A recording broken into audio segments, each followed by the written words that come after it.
Sabe aquela cena que todo fã de futebol teme? Um atleta de elite, no auge, de repente vai ao chão, sozinho, sem ninguém por perto. A carreira dele, num piscar de olhos, fica por um fio.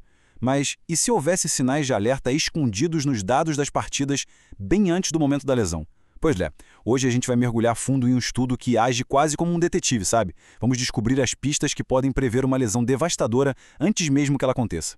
A cena é até familiar demais, né? Um jogador no auge da forma física, do nada, desaba em agonia. Não teve contato, não teve falta, nada. Como isso é possível?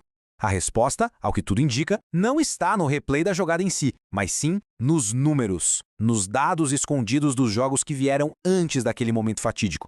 A gente está falando da temida ruptura do ligamento cruzado anterior, o LCA. Para um atleta, isso é muito mais que uma lesão. É um verdadeiro pesadelo.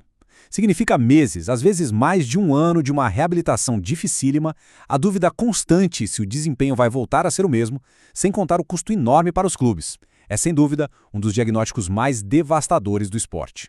E para a gente entender por que prever essa lesão é algo tão importante, a gente precisa primeiro encarar a real dimensão desse pesadelo e o impacto que ele tem na carreira de um jogador. Os números, olha, são assustadores. A reabilitação é uma jornada longa, dolorosa e muitas vezes solitária. É muito comum o atleta não conseguir recuperar aquela explosão, aquela confiança de antes. E para piorar, o risco de uma nova ruptura na mesma área chega a 18% lá nas ligas profissionais da Alemanha. Em muitos casos, uma ruptura de LCA não é só uma pausa, é infelizmente um ponto final numa carreira promissora. É exatamente aqui que a nossa investigação começa para valer. Em vez de olhar para o campo, um grupo de pesquisadores decidiu agir como detetives forenses, sabe? Mergulhando em montanhas de dados de jogos para tentar encontrar padrões ocultos que pudessem sinalizar um risco iminente de lesão. E a investigação foi, assim, muito bem planejada. Os pesquisadores analisaram 84 jogadores das principais ligas alemãs, com foco total nos dados dos 10 jogos que antecederam cada lesão. Para isso, eles cruzaram informações da plataforma de estatísticas Kicker.de com o registro oficial de lesões de LCA da Alemanha. E aqui está a grande sacada da abordagem deles. Eles compararam 42 jogadores que romperam o LCA com um grupo de controle perfeito. Outros 42 colegas de equipe saudáveis, mesma posição, mesmo time, número de jogos parecido. Essa comparação direta era a chave para conseguir isolar as anomalias, para encontrar as pistas que realmente importavam. Com os grupos definidos, os detetives de dados começaram a caçada. O que exatamente diferenciava os jogadores que estavam prestes a se lesionar dos seus colegas de equipe saudáveis?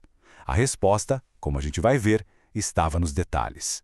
Mas como em toda boa investigação, antes de encontrar a pista decisiva, eles tiveram que descartar várias pistas falsas. Coisas que todo mundo intuitivamente achava que seriam importantes, mas que na verdade não mostravam nenhuma diferença real entre os jogadores que se machucaram e os que não. E foi surpreendente, coisas como a distância total percorrida, o número de piques, o número de duelos ou até a precisão dos passes não eram os indicadores que eles procuravam. Essas métricas eram praticamente idênticas nos dois grupos. Isso só provou que o problema era muito mais sutil do que se imaginava. A resposta estava escondida em outro lugar. E então, eles encontraram a primeira grande pista. Um padrão que, de forma consistente, diferenciava os jogadores que iriam se lesionar. Um pico repentino e muito significativo na velocidade máxima. Esse gráfico aqui ilustra isso de uma forma brilhante. A linha dourada representa os jogadores que se lesionaram. Repara como, 2 partidas antes da lesão, a velocidade máxima deles simplesmente dispara, sobe muito acima da média do grupo de controle, que é a linha azul. É um sinal de alerta visual claríssimo. E o número por trás disso é impressionante. Jogadores que atingiram esse pico de velocidade 2 partidas antes do evento, eles tiveram uma chance 3,42 vezes maior de romper o LCA. Isso não é coincidência, né? É um forte preditor estatístico, um sinal de alerta piscando em vermelho vivo. A segunda pista, no entanto, é ainda mais surpreendente. É quase um paradoxo. Não se tratava de um jogador se esforçando demais, mas sim da falta de tempo em campo.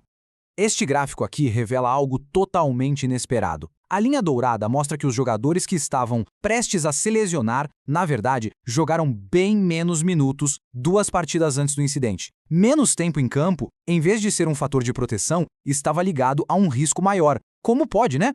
Ok, agora é a hora de juntar as peças do quebra-cabeça. As pistas, quando a gente olha para elas isoladamente, contam só uma parte da história.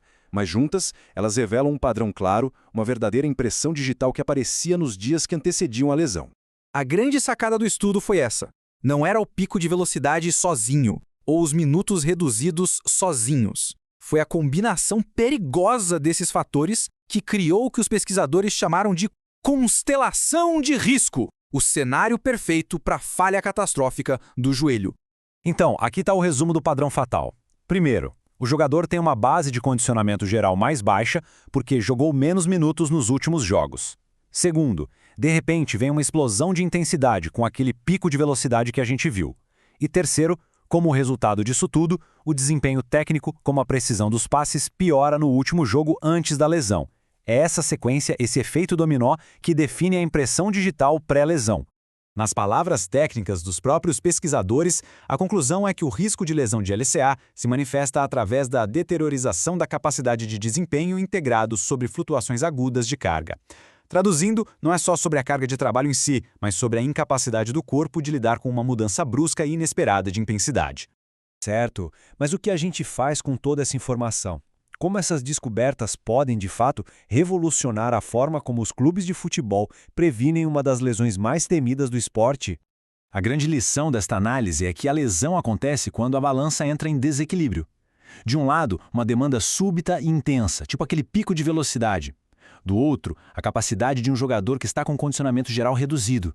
A lesão acontece quando a carga simplesmente esmaga a capacidade do corpo de absorvê-la. Simples assim. Para clubes e equipes médicas, as implicações são enormes. É preciso monitorar os picos de velocidade de perto. Entender que menos tempo de jogo pode ser um sinal de alerta, e não de segurança.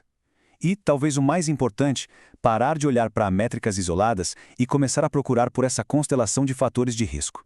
Isso tudo nos deixa com uma pergunta que pode definir o futuro do esporte, com a importância cada vez maior da análise de dados para prever lesões e otimizar a performance. Será que o profissional mais valioso em um clube de futebol do futuro não vai estar em campo, mas sim atrás de uma tela, decifrando os códigos que mantêm os atletas saudáveis e no auge do seu jogo?